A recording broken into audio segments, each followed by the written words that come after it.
देखिए बेटा, अपवाह तंत्र।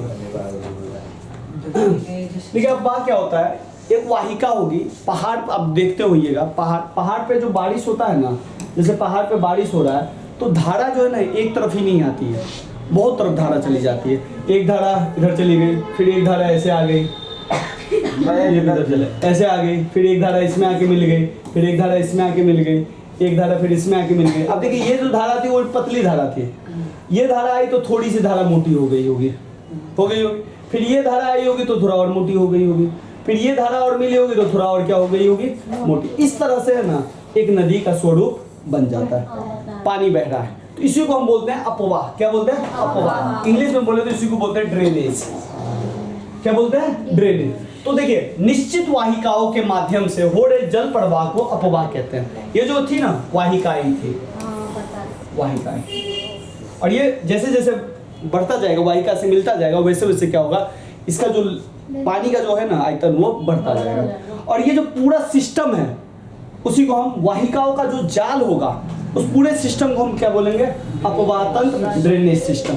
अब क्या जाल क्या होगा? अब जैसे मान लीजिए कुछ यहाँ पे आके आ गया तो ये वाहिका नदी बन गया, कुछ इधर से आके नदी में जुड़ जाएगा, कुछ इधर से आके नदी में जुड़ जाएगा, फिर ये आगे बढ़ेगा, फिर इसमें भी तो कुछ ना कोई जुड़ता जाएगा, कोई उसमें भी तो जुड़ेगा, फिर कोई इसमें भी जुड़ जाएगा, कोई उसमें भी जुड़ जाएगा। तो ये जो पूरा तंत्र बन रहा है ना, पूरा जो जाल बन रहा है, ये सब वाहिका है। लाइक नाला वाला स्ट्रक्चर मान लेते हैं, नाला, तो इस पूरे को हम क्या बोलेंगे? अपवाह तंत्र। क्लियर है? कोई दिक्कत? कोई दिक्कत है बाबू? नहीं ना। तो अपवाह जो है निश्चित वाहिकाओं का माध्यम और वाहिकाओं का जाल, ठीक है, ये नाला, ये नालों का जाल, उसको हम क्या बोलेंगे? अपवाह तंत्र। अगर समझना है तो वाहिका नाला में अंतर होता है, ध्यान रखिएगा। अब देखिए अपवाह तंत्र भी है ना बहुत सारे प्रकार का होता है। एक होता है वृक्षाकार प्रतिरूप जिसको डेंड्रिक पैटर्न बोलते हैं, एक होता है अड़िये जिसको रेडियल बोला जाता है, तीसरा होता है जालीनुमा जिसको ट्रिलियस पैटर्न बोला जाता है, और चौथा होता है अभिकेंद्रीय प्रतिरूप जिसको सेंट्रीपिटल बोला जाता है। कुछ नहीं आसान है। वृक्षाकार प्रतिरूप क्या होगा कि नदी जो है ना, नदी जाएगी उसमें ना वृक्ष के तने के हिसाब से उसमें क्या होगी, नदी सब जुड़ जाएगी।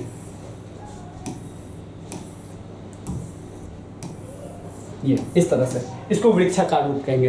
ये आपको दिख नहीं रहा होगा वृक्षाकार की तरह क्योंकि सारा कलर मैंने रेड ले लिया है। इसको इस तरह से देखिए, ये देखिए वृक्षाकार दिख रहा है, ये मेन है, ये मेन नदी है, मोटी होती जा रही है, इस पे ऐसे जुड़ गया, फिर उस पे जुड़ गया, फिर इस पे जुड़ गया। वृक्ष की शाखाओं के हिसाब से, पेड़ की शाखाओं के हिसाब से जो होता है उसको क्या बोलते हैं? वृक्षाकार प्रतिरूप। क्लियर है?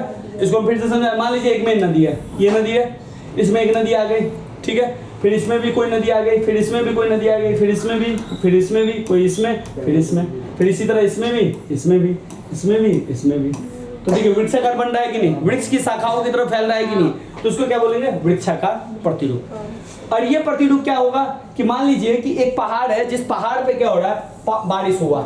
पहाड़ का मतलब ऐसा पहाड़ नहीं होगा, ऊंचा वाला पहाड़। अब बारिश हुआ, कुछ जल इधर की ओर निकल जाएंगे उस ढलान की ओर, कुछ इधर इस ढलान की ओर निकल जाएंगे, कुछ इस ढलान की ओर निकल जाएंगे, क्योंकि जिधर ढलान होगा उधर वो निकल जाएगा, तो ये नदी बन जाएगी।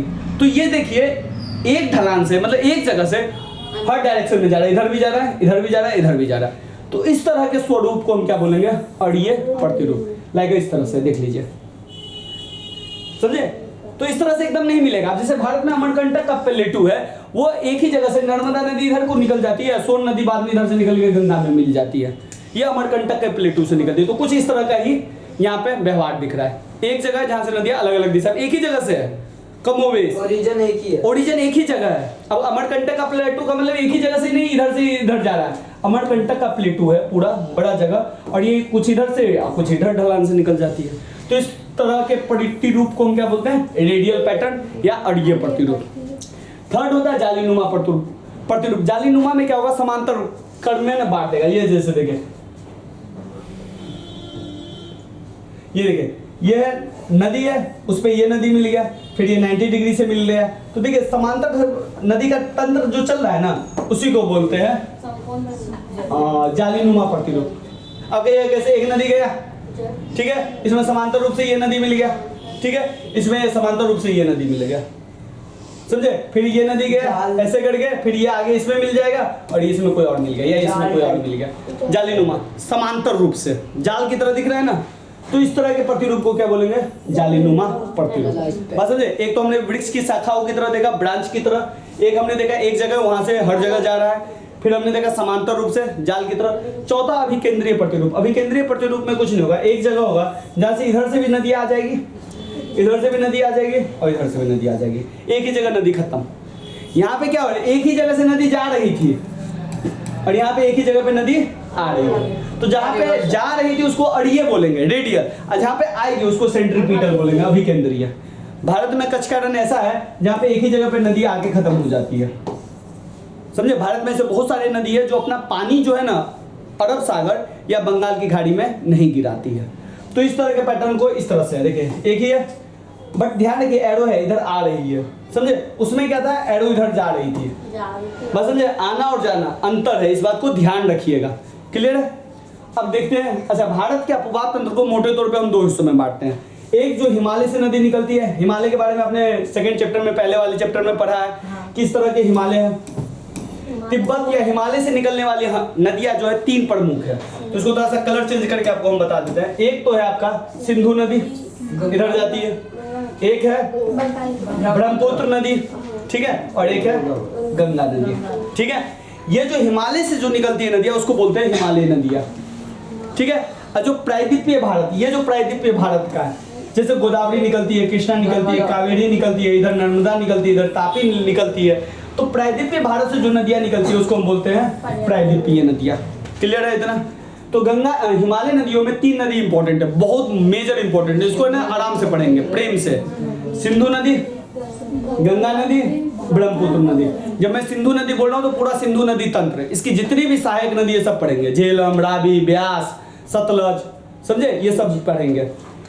गंगा नदी तो गंगा नदी का सब नदी पढ़ेंगे, कौन सा? यमुना हो गया, यमुना की सहायक नदी हो गई, गंगा की सहायक नदी हो गई, ये सब पढ़ेंगे।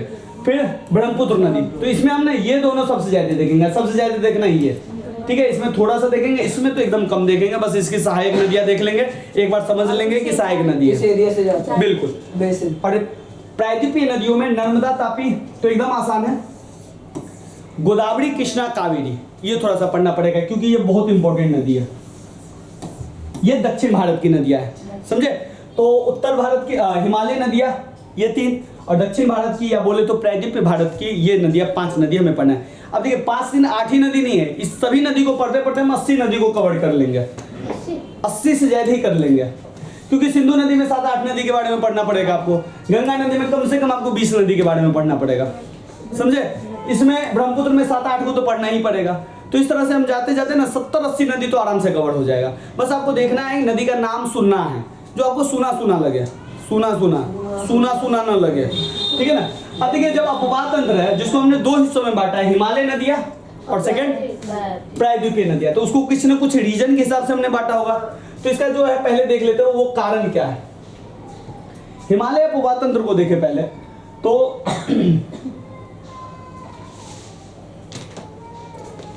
हिमालय अपवाद तंत्र काफी लंबे दौर में विकसित हुआ है, या बोले तो अभी भी ये जो तंत्र है जहां से हिमालय नदियां है, हिमालय तंत्र जो है ना अभी भी नया है, ठीक है ना। अब देखिए इसमें क्या हो रहा है कि हिमालय जो है ना आज भी 2 सेंटीमीटर हर साल बढ़ रहा है, तो इसका मतलब है कि वो और भी ग्रोथ हो रहा है, यानी कि अभी भी वो जवान ही है, कह सकते हैं उसको। तो ये जो है ना काफी लंबे दौर में ये नदी विकसित हुई है। इस नदी की कुछ विशेषता है कि इसकी प्रमुख नदियां है गंगा, ब्रह्मपुत्र, सिंधु नदी और उसकी सहायक नदी। सहायक नदी कुछ नहीं है, मेन नदी है, उसमें ये नदी मिल जाती है, ये होती है सहायक नदी। जैसे गंगा नदी मेन नदी है गंगा, इसमें एक यमुना नदी आ जाती है, ये गंगा की सहायक हो गई। यमुना में एक नदी आ जाती है केन, चंबल, ये यमुना की सहायक हो गई, यानी कि बड़ी नदी में जो छोटी नदी आ रही है वो उसकी क्या हो गई? सहायक नदी। यहाँ की नदियां 12मासी, ये समझिए 12मासी है, यानी कि यहाँ इस नदियों में, इन नदियों में 12 महीना पानी रहता है। 12 महीना, ये नहीं है कि सिर्फ बारिश के मौसम में पानी रहेगा, 12 महीना पानी रहेगा। क्यों? एक तो बारिश के मौसम में तो पानी रहेगा ही रहेगा क्योंकि बारिश हो रही है, दूसरा बारिश नहीं है, गर्मी का मौसम है तो पहाड़ पे बर्फ है, ठंडी में बर्फ है, तो बर्फ जो पिघलेगा धीरे धीरे तो वो भी पानी आ जाएगा।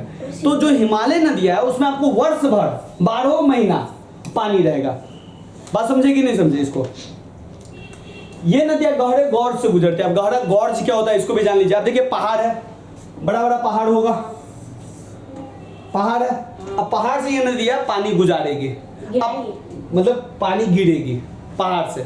अब सोचिए पहाड़ जो होता है ऊंचा ऊंचा होता है, पानी जो है ग्रेविटेशन उसको खींचेगा, तो क्या है उसको काटेगा कि नहीं काटेगा, उस पहाड़ को काटेगा।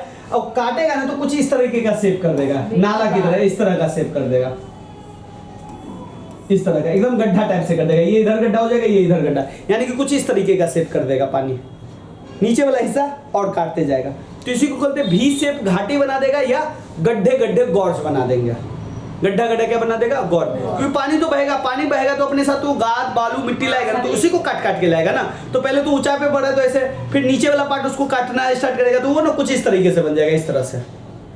समझे कि नहीं समझे? तो इसी को हम बोलते हैं गॉर्ज। और अपर्दन की क्रिया भी करती है, अपर्दन की क्रिया का मतलब काट वाट के ले जाती है, इसीलिए वो डेल्टा भी बनाती है। ये नदी अपने पर्वतीय मार्ग में भी आकार की घाटी बनाती है। अभी जो देखे ना ये वाला आकार, देखिए ध्यान से देखिए, भी आकार की घाटी दिख रहा होगा, ये कुछ इस तरीके का शेप बना देती है। इसको नीचे वाले को ना ज्यादा काटेगी और भी वो कर देगी नुकीला, और भी ये होगा, ये हटा के फिर ये और ऐसे हो जाएगा और ये फैलता जाएगा। तो देखिए लगेगा भी शेप दिख रहा है कि नहीं दिख रहा है, तो ये भी आकार की घाटियां बनाती है। ये सब एक नंबर में आ जाएगा, ध्यान रखिएगा। ये नदियां हिमालय से निकलती है, और मेन ये नदियां हिमालय क्षेत्र से निकलती है, और ये इधर चली जाती है सिंधु नदी, ये इधर आ जाती है। तो ये उपजाऊ मैदान वाले क्षेत्र में बह रही है ना, तो ये नदियां हिमालय से निकलती है और भारत के उपजाऊ या मैदानी भाग में बहती है। इसी के चक्कर में यहाँ का जो मैदान है ना, थोड़ा उपजाऊ मैदान है, क्योंकि नदियों का जो अपर्दन क्रिया से मिट्टी जो लाई रहती है ना, वो उपजाऊ ज्यादा होता है। तो ये जो क्षेत्र है भारत का मैदानी इलाका, वो सारा जो भरा है वो नदियों ने भरा है, इसलिए ये क्षेत्र जो सबसे ज्यादा उपजाऊ है, यानी कि यहाँ पे फसल अच्छा खासा होता है। अच्छा ये भी ध्यान रखिए, ये नदियाँ विसर्ग बनाती है। विसर्ग का मतलब कि देखिए बेटा ढलान है, तो ढलान से तो आराम से निकल जाएगा, क्योंकि ढलान है तो उसको एक डायरेक्शन मिल गया, ठीक है। समतल जगह पे अगर आप पानी गिराइएगा तो पानी का ढलान नहीं मिलेगा, तो वो किधर बहेगी, नहीं बहेगी। तो ये कुछ इस तरह से सर ऐसे ऐसे करके बहेगी, बस समझे। इसी को कहते हैं सांप की तरह, विसर्प, ऐसे ऐसे करके बहेगी, समझे। और ऐसे ऐसे बहेगी तो एक काम और ये करेगा। अब जैसे मान लीजिए ये नदी ऐसे ऐसे करके बह रही है, ऐसे ऐसे। अब कभी कभी क्या होगा, ये पार्ट जो है ना, ये इसको काटेगा, धक्का मारेगा, ये इसको धक्का मारेगा, और ये दोनों क्या हो जाएगा, ये मिल जाएगा। अब जब ये मिल जाएगा तो ये लंबा डिस्टेंस लेके जाएगी कि अब यही डिस्टेंस पे चली जाएगी, अब यही चली जाएगी, ये वाला खाली हो जाएगा। तो इस तरह से जो ये खाली हो गया ना, तो इस जो बन गया तो इसको हम बोल देंगे झील, क्योंकि इसमें बहुत बड़ी मात्रा में पानी है। तो इस तरह के झील को हम बोलते हैं गोखुर झील। कौन सा झील? गोखुर झील। और इंग्लिश में बोलते हैं ऑक्सबो लेक। क्या बोलते हैं? Oxbow lake. भारत में इस तरह के बहुत सारे लेक है। मध्य प्रदेश में एक लेक है, इसी तरीके का लेक है। नदी ऐसे से जाती थी, ठीक है, और यहाँ से क्या हो गया, कटिंग पॉइंट हो गया। अब कटिंग पॉइंट हो गया, हमको पता था पूरे मिट जाएगा इसमें, तो छोड़ो हटाओ। तो कटिंग पॉइंट जो था ना, तो ये ऐसे, जैसे मान लीजिए ये ऐसे से जा रही है, ठीक है ना, ये ऐसे, ठीक है। अब यहाँ से इसको काटा, ठीक है, इसने इसको काटा, अब ये नदी इससे मिल जाएगी। तो अगला पार्ट जो बनेगा आपका कुछ इस तरह से बनता है, ऐसे, और ये वाला हो गया ऐसे। क्योंकि अब तो मेन पानी, देखिए कोई भी चीज है, शॉर्ट डिस्टेंस लेना आदमी जरूरी समझता है या लॉन्ग डिस्टेंस? शॉर्ट ही चाहिए ना। हर चीज में आपको नजदीकी चाहिए, एनर्जी बचाते हैं ना। प्रकृति भी एनर्जी बचाती है, तो प्रकृति अपने इतना लंबा घूम के नहीं जाएगी, उसको ये रास्ता मिल गया, अब ये इस रास्ता से अपना टर्न कर देगी। बात समझे कि नहीं समझे? तो ये ऐसे सूख गया होगा, तो ये मार्ग बदल। अच्छा दूसरी बात, ये अपना रास्ता बदल भी देती है। इसी के चक्कर में आप देखिएगा बहुत सारा बाढ़ आ जाता है, क्योंकि सर्दी का इस तरह से चल रही है ना। अब इस तरह से चलती है तो मार्ग बदलती कैसे? मान लीजिए पहाड़ से आ रही है तो अपने साथ बालू लेके आएगी, सिल्ट लेके आएगी, गाद लेके आएगी, अपने रास्ते में तो डालेगी। अगर समुद्र तक चला गया तो ठीक है, नहीं तो अपने रास्ते को ब्लॉक कर देगी। अभी यमुना में हुआ था, यमुना में बालू कहाँ से आया? नदी ने लेके आया। अब ये ब्लॉक कर दी, अब क्या होगा, या तो पानी उस पे से चलेगा ऊपर से, तो ऊपर से चलेगा तो पानी फैलेगा, गड्ढा नहीं है, या अपना रास्ता ही बदल देगी। अब जो इधर गांव घर होगा वो सब जाएगा, तो इसी को बाढ़ बोलेंगे ना। समझे कि नहीं समझे? ये नदी अपने विकास की युवा अवस्था में, अभी भी युवा है। जब हिमालय युवा है तो ये नदी अभी युवा ही है, बूढ़ी नहीं हुई है, और अभी भी भयंकर अपर्दन का काम करती है अपने मार्ग में। अपने मार्ग से मिट्टी उट्टी सब काट के ले जाती है। वो काटते कैसे? आड़ी से नहीं काटता। देखिए नदी जब देखिए नदी में मान लीजिए पानी बढ़ा है तो वो अपर्दन नहीं करेगी, लेकिन पानी में अगर यहाँ तक है पानी तो वो काटेगी नहीं। लेकिन अगर पानी यहाँ तक है तो पानी में एक स्पीड है ना, तो पानी में स्पीड है तो इसको तो काटेगा। इसको काटा इधर भी काटा, अब ये काटेगा तो इधर तो खाली हो गया ना, ये सीधे गिर जाएगा। बात समझे कि नहीं? मिट्टी को ऐसे काटती है। अब पहाड़ पे से तो बालू पत्थर उतर को काटती है तो वही बन जाता है आपका रेत। नेक्स्ट चलते हैं थोड़ा सा। अच्छा देख लीजिए, ये है हिमालय वाला, ऊपर से पार्ट से आ रहा है। ध्यान से देखिएगा तो आपको भी शेप घाटी दिख रहा होगा, ऐसे करके ऐसे करके दिख रहा है। अब ये किसी भी नदी के 3 भाग होते हैं, एक ऊपरी भाग, एक मध्य भाग, एक निचले भाग। यहाँ पे उतना सर्पीला नहीं है, लेकिन यहाँ तक आते आते देखिए सर्पीला हो जाता है। यहाँ पे देखिए कितना वो हो रहा है कि नहीं हो रहा। और ये देखिए यहाँ से हट गया, पहले नदी ऐसे चलती थी, ऐसे एकदम आती थी, ठीक है। अब नदी ऐसे चलने लगी और ये वाला पार्ट क्या हो गया, कट गया। इसी को बोलते हैं गोखुर झील। फिर क्या होती है, जब रास्ते में एकदम मुहाने पे जब जाती है नदी, खत्म करती है अपना मुहाना, खत्म करती है तो बालू लाती है, अपने रास्ते में ब्लॉक कर देती है। ब्लॉक कर दी बालू का रख के। अब भाई नदी का पानी तो जगह चाहिए, नदी पानी को निकलने के लिए, तो कुछ इधर से निकल जाएगी, कुछ इधर से निकल जाएगी, कुछ इधर से निकल जाएगी, कुछ इधर से निकल जाएगी, कुछ इधर से निकल जाएगी। तो ये जो देख रहे हैं ना, ये जो शेप जो देख रहे हैं, इसी को हम बोलते हैं डेल्टा। क्या बोलते हैं? डेल्टा। नीचे वाला पार्ट में देखिए आपको इस तरह का डेल्टा दिख रहा होगा, दिख रहा है इकट्ठा जो हुआ है, ये डेल्टा है। भारत का या विश्व का सबसे बड़ा जो डेल्टा है वो सुंदरवन का डेल्टा है, जो 2 नदी मिलकर बनाती है, ब्रह्मपुत्र नदी और गंगा नदी। अब थोड़ा सा प्रायद्वीपीय नदियां देख लेते हैं। प्रायद्वीपीय नदियां क्या है? ये पश्चिम घाट या प्रायद्वीपीय पठार से निकलती है। पश्चिम घाट आपका ये है, यहां से ये नदियां निकलेगी, जैसे गोदावरी, कृष्णा, कावेरी, ये नदियां इधर से निकलती है। ये नदियां ना 12मासी नहीं है, 12मासी नहीं है। क्यों? क्योंकि इसमें बर्फ है इधर, जब बर्फ नहीं है तो पिघलेगा नहीं तो पूरा पानी नहीं रहेगा, तो अधिकांश मानसून के सीजन में इसमें पानी रहेगा। एक्सेप्शन एक नदी है, कावेरी नदी, नीचे वाली नदी, जिसमें हमेशा पानी रहता है 12 मास। अब कहिएगा ऐसा क्यों भैया? तो जलवायु चैप्टर में आपको एक चीज बताएंगे कि जलवायु, भारत में जो मानसून का आगमन होता है इधर से, तो इधर से आया मानसून, बारिश किया, इसमें पानी आ गया। फिर मानसून जब लौटता है तो इधर से लौटता है, तो इधर भी बारिश करके जाएगा, समझे? तो इन नदियों में दोनों टाइम में पानी रहती है। केरल में जैसे यह अपवाद तंत्र काफी पुराना है। अब जैसे हिमालय तंत्र में रास्ता नहीं था, समझे, लेकिन इसमें नदियां जो है अपने सुनिश्चित मार्ग में बहती है, क्योंकि बहुत पुराना है। आपको पता होगा कि यूरेशियन प्लेट से यही प्लेट टकराया था, तो सोचिए ये कितना पुराना है। इसके बाद ये टकराने के बाद आपका बना हुआ था हिमालय, तो ये सबसे पुराना है। और ये आपका नया इतना है कि अभी भी नया ही है, अभी भी 2 सेंटीमीटर वो बढ़ ही रहा है, तो इसका मतलब जवान है, अभी भी बन रहा है। बिल्कुल। ये नदियां वर्षा पर निर्भर करती है, अभी हमने बताया। विकास की बूढ़ी अवस्था में, मतलब सिंपल है, बन चुका है, इसका अपना एक मार्ग होगा, उसी मार्ग में से ये अपना पानी लेके जाएगी। पानी का उतना ज्यादा बढ़ेगा नहीं, उतना घटेगा नहीं। हाँ बढ़ता है, बारिश अगर ज्यादा हो गया तो बाढ़ इसमें भी आ सकता है, लेकिन अपना रास्ता नहीं बदलेगा। हाँ ये होगा कि इस रास्ता में तो इधर से उथल जाएगा। अपर्दन ज्यादा करती नहीं है ये नदियाँ, क्योंकि ढलान ज्यादा है नहीं। हिमालय में देख रहे हैं ना कितना बड़ा ढलान है, तो इसलिए ये अपर्दन हिमालय वाली ज्यादा करती है। नर्मदा और तापी को छोड़कर, याद रखिएगा ये बहुत ही इंपॉर्टेंट है, नर्मदा और तापी को छोड़कर सभी नदियां जो है ना इधर की ओर बहती है। बस नर्मदा और तापी है जो इधर की ओर बहती है। ध्यान दीजिए, आप कहिएगा सारी नदियां इधर क्यों बहती है, तो इसका एक कारण ये है कि ये जो ढलान है ना भारत का, वो कुछ इस तरीके से है। ढलान ऐसे नहीं है, कुछ इस तरीके से। अब इधर ढलान होगा तो नदियां तो इधर जाएगी ना, तो ये इसलिए आप देखिएगा कि गोदावरी, कृष्णा, कावेरी, वेगई, ये सारी नदियां इधर जाती है। नर्मदा और तापी क्यों जाती है, तो नर्मदा और तापी वाले में समझ जाएंगे, क्योंकि ये भ्रंश घाटी में बहती है। यहाँ की कुछ नदियां, महानदी, गोदावरी, कृष्णा, कावेरी।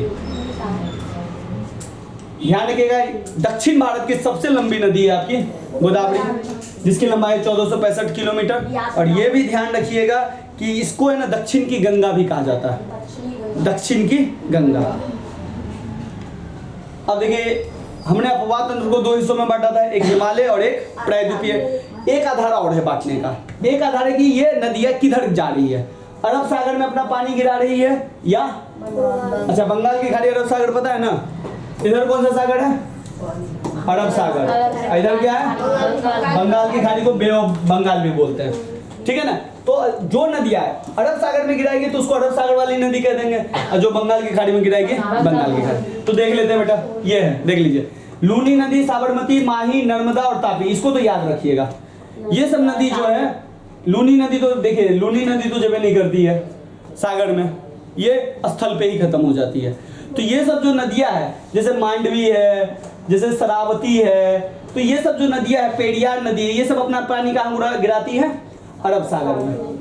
एक नदी और है हिमालय की जो अरब सागर में गिराती है।